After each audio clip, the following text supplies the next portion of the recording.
Este jueves estallaron 2 autos con explosivos en municipios de Guanajuato. El primero ocurrió en Acámbaro.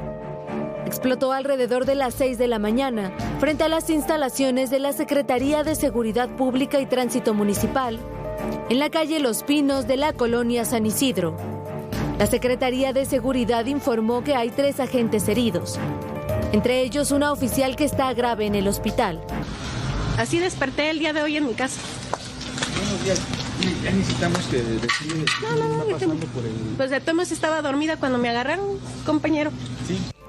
De manera casi simultánea arrojaron explosivos a una patrulla frente al edificio de seguridad pública municipal de Jerécuaro. El estallido causó daños en 7 vehículos y 9 locales comerciales. Los vecinos informaron que antes de la explosión escucharon detonaciones de arma de fuego. Al conocer de las explosiones, la presidenta Claudia Sheinbaum reconoció que Guanajuato atraviesa un grave problema de inseguridad y pobreza. Guanajuato es por mucho el estado con mayor número de homicidios, pero es también el estado con más jóvenes con adicciones. León, Guanajuato, increíblemente, es el municipio con mayor número de pobres en el país. Un día antes asesinaron a 3 policías municipales que formaban parte de la extinta Policía Federal en Celaya. Los acribillaron en un bar. Una oficial resultó herida. Para ADN 40, Lucy Lilit, Fuerza Informativa Azteca. La crisis en Sinaloa no solo es de inseguridad y violencia, es también institucional. Ha quedado en entredicho el gobierno estatal y sobre todo la Fiscalía del Estado, cuando era encabezada por Sara Quiñones, acusada por la Fiscalía General de la República de hacer un montaje con el asesinato de Héctor Melesio Cuen. Pero ese no es el único problema, eso es lo que ha exhibido a la Fiscalía local, al gobierno estatal. Lo mismo que el hecho de que el jefe de seguridad del Mayo Zambada fuera un comandante de la Policía Judicial en el activo, José Rosario Heras López, quien llevaba una década trabajando con el Mayo, pero también otras decisiones tomadas por la Fiscalía en el ámbito político que ahora han quedado al descubierto, y a eso hay que sumarle el conflicto entre la Fiscalía General de la República y los jueces en este caso. El asesinato del político Héctor Melesio Cuen, relacionado con el secuestro y traslado del narcotraficante Ismael El Mayo Zambada a Estados Unidos, se enreda cada día más en un asunto no solo político, sino que amenaza con revelar las relaciones, pactos y corrupción que incrementaron el poder e impunidad del cártel de Sinaloa en la entidad. El intercambio de declaraciones y acusaciones comenzó cuando la Fiscalía General de la República contradijo a la Fiscalía de Sinaloa sobre el crimen de Melesio Cuen, al señalar que fue un montaje. La senadora priista Claudia Anaya Mota consideró que la investigación federal dejó al descubierto que desde Sinaloa se ha estado mintiendo, que se ha creado una cortina de humo y que el Estado creó una historia distinta a lo que en verdad sucedió. Desde un inicio, el gobernador Rubén Rocha evitó pronunciarse al respecto. Este jueves, el gobernador visitó la Cámara de Diputados, donde fue arropado por Morena y sus aliados. ¡No estás solo! ¡No estás solo! ¡No estás solo! ¡No estás solo! Antes se reunió con los senadores de Morena y con la secretaria de Gobernación, Rosa Isela Rodríguez. Para el periodista Pablo Iriart, desde que inició el gobierno de Rubén Rocha, la Fiscalía le hizo el trabajo sucio para acumular más poder. El columnista relata que esto quedó al descubierto con la investigación que realiza la Fiscalía General de la República y que coincide con la carta de El Mayo Zambada, que en la casa donde el capo fue secuestrado se encontraba Héctor Melesio Cuen, asesinado ahí mismo. Y también desapareció Rodolfo Chaides, el jefe de seguridad de El Mayo, un comandante de la Policía Judicial en activo, de quien no hay mayor pronunciamiento de las autoridades estatales. Con base en esto, asegura que el crimen contra Héctor Melesio Cuen fue político y el montaje de la Fiscalía fue una operación de Estado. Cuando el exrector fue citado el 25 de julio a una reunión en el fraccionamiento Huertos del Pedregal, pensaba que con la mediación de Ismael Zambada, su rival político, el gobernador, cesaría la persecución contra su familia y contra la universidad. Finalmente, Rubén Rocha no llegó y la Fiscalía del Estado realizó un montaje para aparentar que el exrector Cuen había sido asesinado durante un asalto en una gasolinera. Pero el fiscal Alejandro Gertz no se tragó el cuento y advirtió la posible existencia de un montaje que comprobó y dio a conocer el domingo.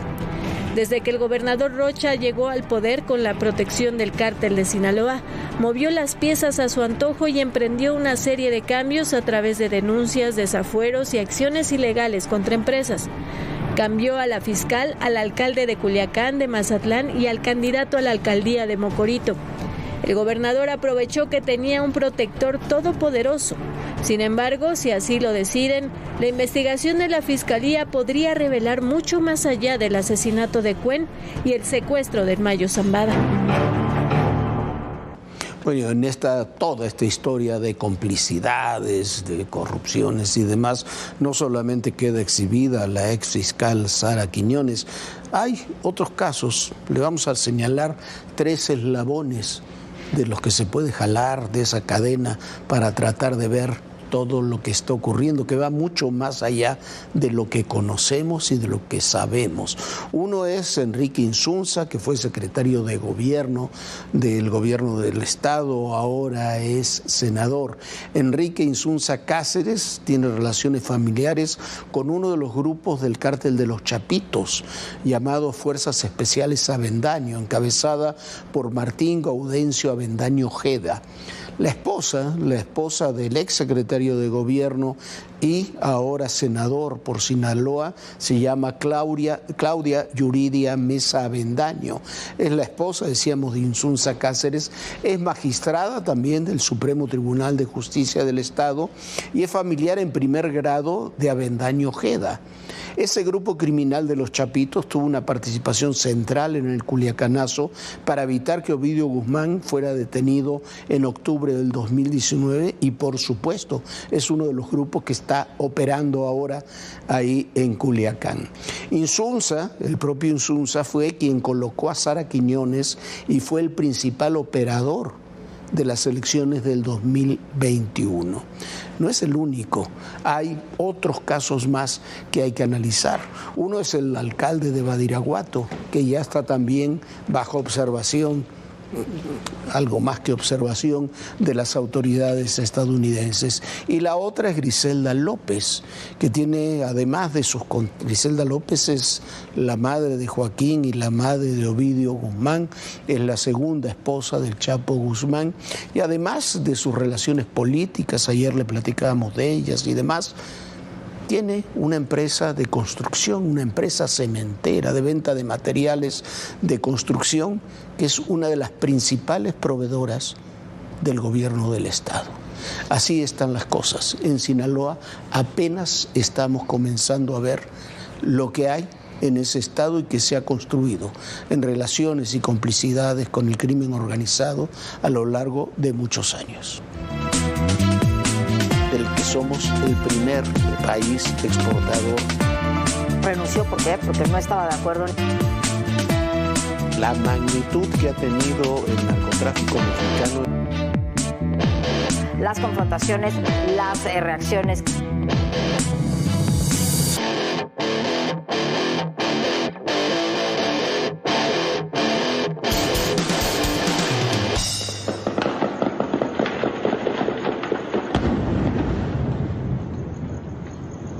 Enfrentamientos, bloqueos y quema de vehículos dejó la jornada violenta de este jueves en la mañana en Tecpan de Galeana, Guerrero. En la madrugada, un convoy irrumpió en el municipio, emboscó una patrulla municipal y disparó contra los oficiales. Estos repelieron la agresión e inició una persecución. En la refriega, los criminales lanzaron granadas. También se movilizaron personal del Ejército y Guardia Nacional. La mayoría de los vecinos se resguardó en sus viviendas, pero hubo quien grabó las detonaciones con armas de grueso calibre.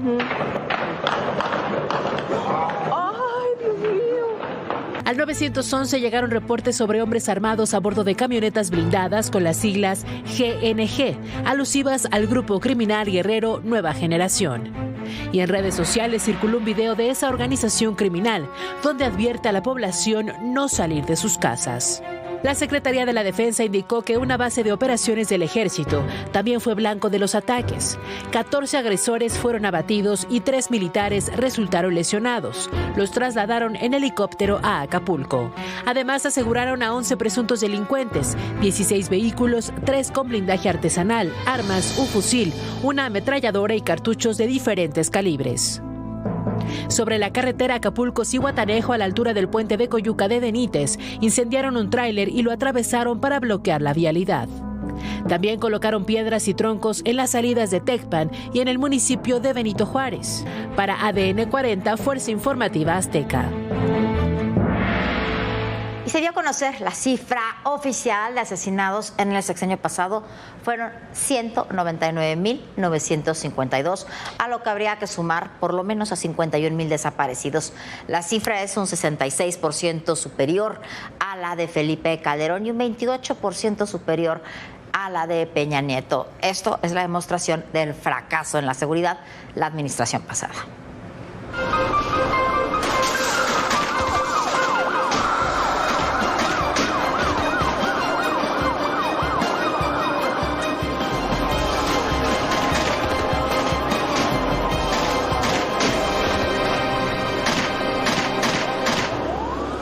Es el número de homicidios dolosos registrados en el último sexenio, 199.952 casos, un récord histórico en la incidencia de este delito de alto impacto. En promedio, durante esos 6 años, 93 personas fueron asesinadas al día, de acuerdo con cifras del Secretariado Ejecutivo del Sistema Nacional de Seguridad. 6 entidades concentraron el mayor número de casos. Hablamos de Guanajuato, Baja California, Estado de México, Chihuahua, Jalisco, Michoacán y Morelos. Los asesinatos tienen una cara más cruel, los feminicidios. En la administración pasada hubo 5.362 carpetas de investigación. El mes más violento fue agosto de 2021, con 108 feminicidios reportados. Sin olvidar que muchos de los casos quedaron registrados simplemente como homicidios.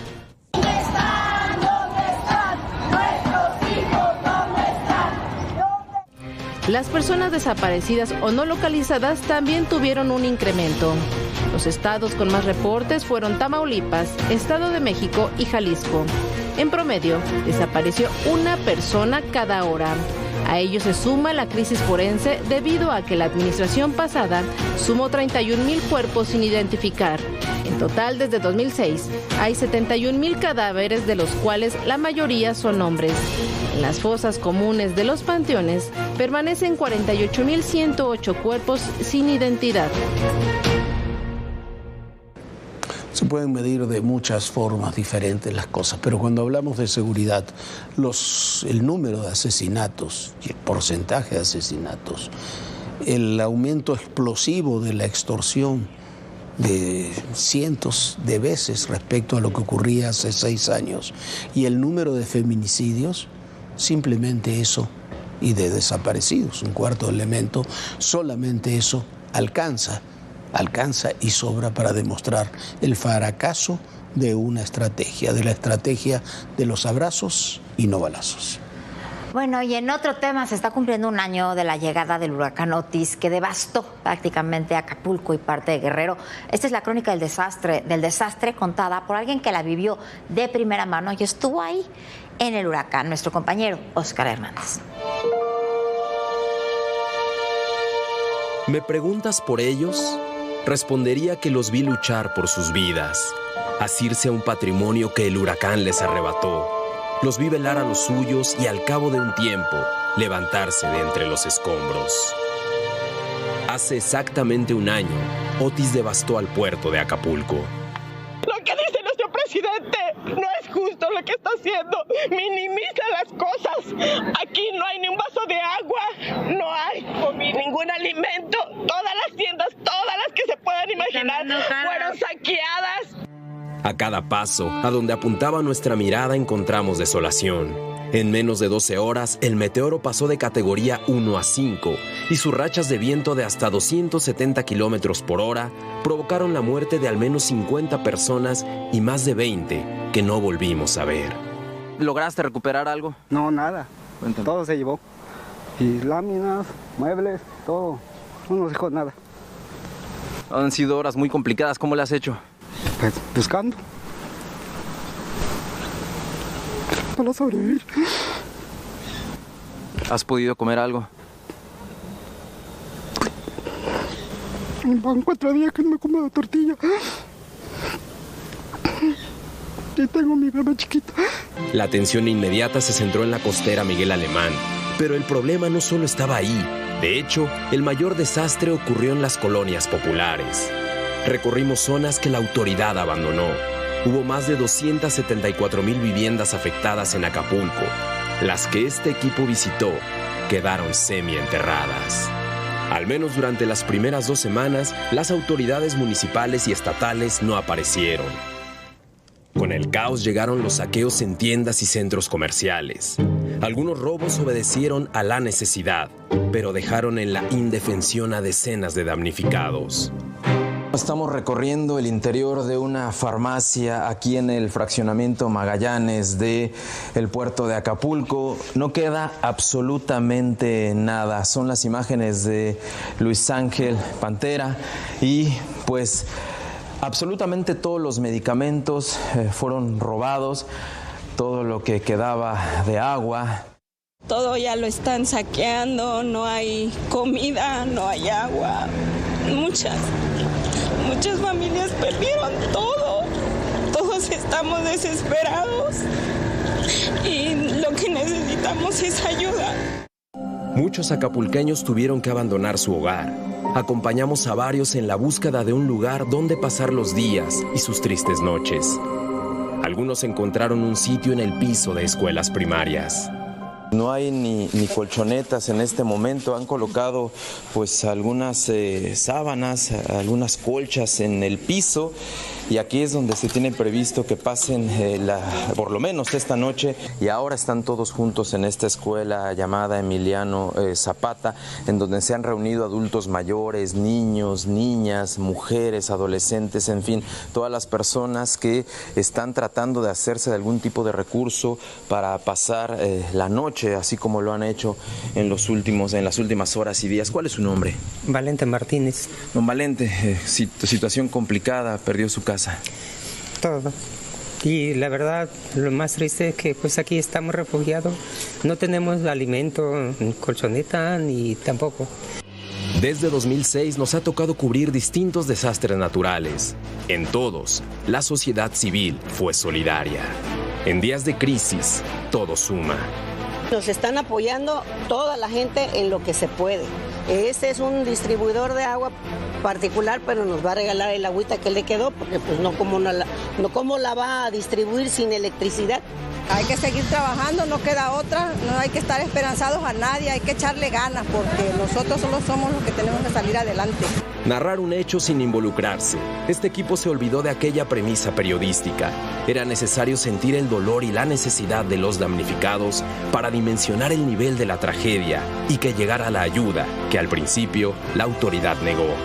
Nos tuvieron que rescatar por arriba de la losa, quedamos atrapados y nos vinieron a sacar unos muchachos de este lado. Por eso estamos con vida. Otis fue el ciclón tropical más fuerte que haya tocado tierras del Pacífico. Por su poder devastador, la Organización Meteorológica Mundial retiró su nombre de la lista de fenómenos naturales. Aunque en la memoria de mucha gente quedará para siempre. Para ADN 40, Edgar Andrade en las imágenes, Carlos Boa en la edición, Óscar Hernández Bonilla, Fuerza Informativa Azteca. Óscar Hernández, uno de los reporteros que más de cerca siguió todo lo ocurrido en Acapulco. Estuvo días ahí cubriendo en los peores momentos posteriores al huracán Otis lo que ocurría en el puerto, un puerto de Acapulco que ha sufrido quizás como nunca antes, no solamente el azote de Otis, sino hace algunas semanas otro huracán, el huracán John, que ha provocado prácticamente que se retrocediera, que se regresara en mucho de lo que se había avanzado en la reconstrucción, donde todavía faltaba, hay que decirlo, mucho más, donde hay muchos problemas. Por ejemplo, siguen siendo muy rezagados el cobro de los seguros para muchas personas, para muchas propiedades, y eso impide también una reconstrucción que tendría que ser parte de un reordenamiento urbano general de Acapulco, porque la situación Acapulco es un caos urbano, hay que decirlo. Dentro de eso, un punto fundamental es recuperar la seguridad. Cuando uno ve declaraciones como la de la alcaldesa Avelina, que dice que ella no es fiscal para ocuparse de temas de seguridad, uno se explica por qué así están las cosas. Lo cierto es que esta semana fue designado el general Miguel Ángel Aragón Vázquez como nuevo comisario de la Guardia Nacional en Acapulco. Y también esta semana una buena noticia, llegó el primer crucero entre el último año, un crucero que lleva 5,000 turistas. A ellos también, a la gente, pero también a ellos, si queremos que regresen los turistas, hay que garantizarle la seguridad. Bueno, y es que como vimos ahora con la llegada de este crucero, solamente así se va a poder restablecer, sobre todo el puerto de Acapulco, con la llegada de turistas que lleguen a gastar, que lleguen a consumir servicios turísticos de los cuales vive el puerto. Pero esto no se puede lograr si no hay una seguridad, que se les garantice a los turistas que van a estar bien en Acapulco. Y vamos a otro tema. Rusia y China tienen claro hacia dónde quieren ir en su política de expansión internacional. En Rusia se dio la reunión de los llamados BRICS, el grupo que encabezan Brasil, Rusia, India, China y Sudáfrica. Incorporaron también a nuevos miembros, incluyendo a Irán, y quieren ir contra el mercado de los Estados Unidos y la Comunidad Europea, que prácticamente son los mercados que son socios comerciales de México. Ellos buscan un nuevo orden mundial. Son los líderes de las economías emergentes que quieren su lugar entre los más poderosos. Brasil, Rusia, India, China y Sudáfrica, los BRICS, hoy representan el 45% de la población mundial y el 35% de la economía global. Y esta semana sostuvieron una cumbre en Kazán, Rusia. Los temas que abordaron fueron el buscar una forma de financiamiento para quienes integren el grupo, dejando a un lado el dólar. A esta reunión asistieron Antonio Guterres de la ONU y los líderes de otros 30 países, de los cuales 20 han solicitado formalmente su adhesión al grupo de los BRICS+, al que ya pertenecen Egipto, Emiratos Árabes y Etiopía.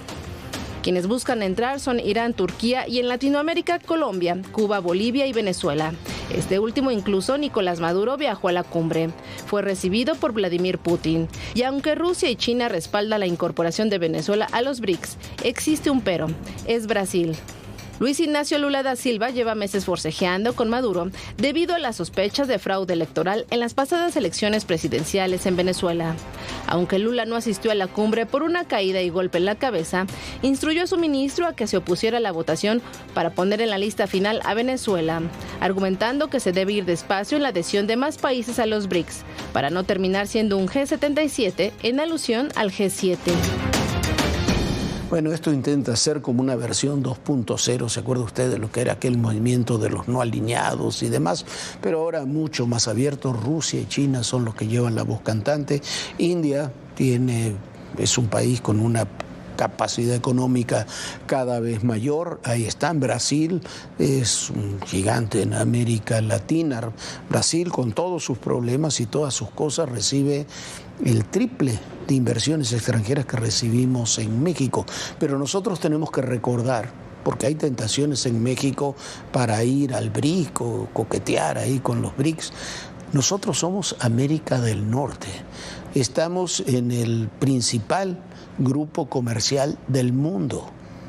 Eso somos, eso es Canadá, Estados Unidos y México. Nuestro destino económico, social, hay millones de paisanos viviendo en Estados Unidos, económico también, porque recibimos más de 60,000 millones de dólares al año de remesas, económico porque tenemos un intercambio enorme con Estados Unidos y sobre todo con Estados Unidos, pero también con Canadá, donde somos su principal socio comercial, el país que más le vende en el mundo a Estados Unidos, y donde el 80% de nuestras exportaciones van hacia allá. Hay que tenerlo en claro. Mientras tanto, parece que pensamos en otras cosas.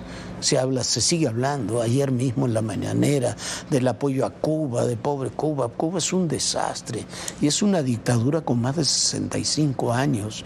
No hemos tomado una posición clara respecto a la invasión rusa a Ucrania y coqueteamos también con Rusia, lo invitamos a Putin a la toma de posesión de Claudia Sheinbaum. Tenemos que recordar que somos América del Norte. Si no recordamos que somos América del Norte, nuestra planeación estratégica estará mirando literalmente, Viviana, para otro lado. Sí, nos compararán con Cuba en vez de compararnos con Estados Unidos. Tendremos y viviremos como en Cuba en vez de como en Estados Unidos, que bueno, sí es muy complicado y bueno, urge esta nueva estrategia, pero sobre todo están todos los acuerdos, nos guste o no, comerciales firmados con Estados Unidos y con Canadá. ¿Qué vamos a hacer? ¿Cómo se van a romper estos acuerdos? Porque seguramente a nuestros principales socios comerciales no les va a parecer que México esté coqueteando con estos países del llamado BRIC, y menos cuando están en un momento de conflicto y de guerra, ¿no, Jorge? Algunos de ellos países. Ahí están las cosas. A ver, Juan Ramón de la Fuente nos lo dijo clarísimo en una entrevista unos días antes de las elecciones. Nuestro compromiso estratégico es con Estados Unidos. Esperemos que todos en el gobierno tengan la misma claridad. Y mire, ayer falleció Raúl Cremó, un periodista, escritor, articulista en el periódico Excelsior, fue director del Canal 22. Conocimos hace muchos años a Raúl Cremó, que murió de 82 años. Incluso fue colaborador nuestro cuando trabajamos en el 1+1, y es un hombre de amplísima cultura, un hombre muy agradable, un hombre con una prosa muy ligera. Lamentamos profundamente el fallecimiento de un veterano periodista, de un buen periodista como fue Raúl Cremó. Descanse en paz. Un saludo solidario para toda su familia. Ya nos vamos, Viviana. Ya nos vamos, Jorge. Muchísimas gracias por habernos acompañado. Mañana tenemos una cita muy puntual aquí en Todo Personal a las 11 de la noche. Sueñe bonito, descanse. Bonita noche, Jorge. Muy buenas noches y recuerden, en el poder y en la política todo, pero absolutamente todo es personal. Gracias.